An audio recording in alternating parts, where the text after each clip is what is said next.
anti-Semitism in France. There was a shooting at a Jewish school that left at least 4 dead, including 3 children, ages 3, 6, and 10.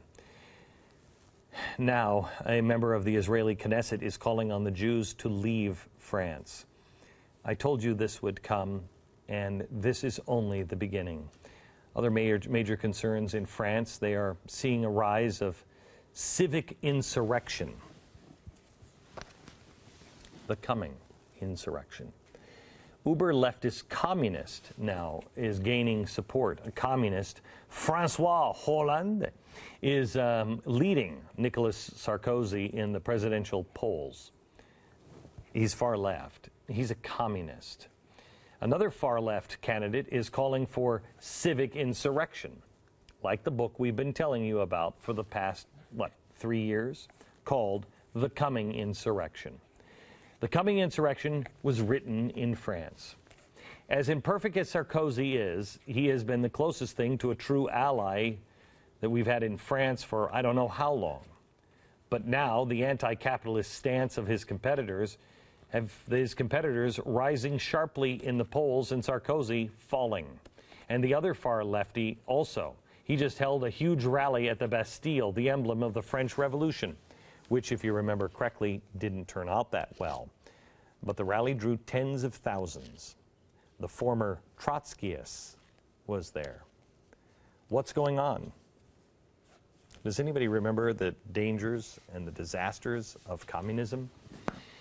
This is a global push towards communism, and it is happening in our country. And in every instance when it has been tried, it just hasn't worked, but it has brought about the deaths of over 100 million people. At least one person remembers, a woman who lived through it. We caught her talking about it on theblaze.com. She was in East Germany. Now she lives here in America. Watch.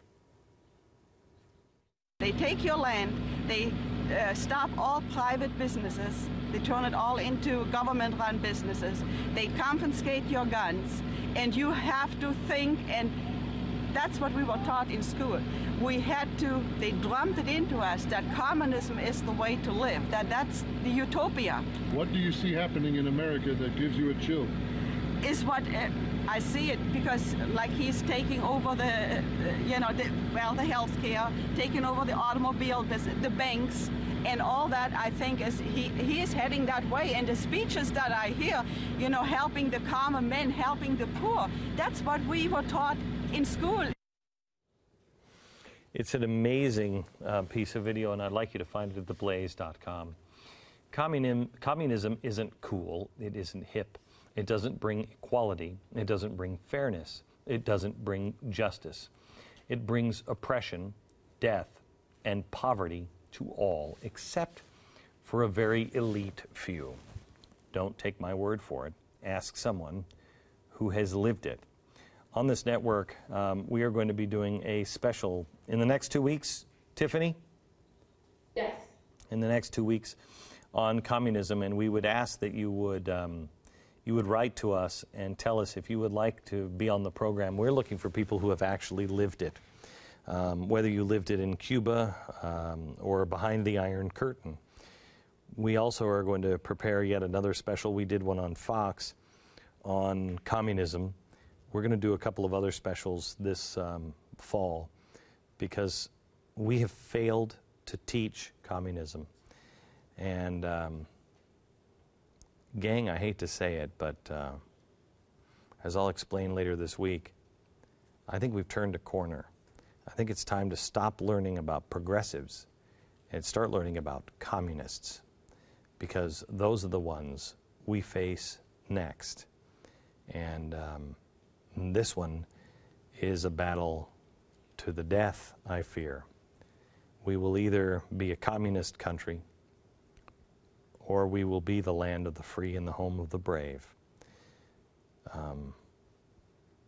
But I fear that battle is coming, and Occupy Wall Street is just the beginning of it. Back in a minute.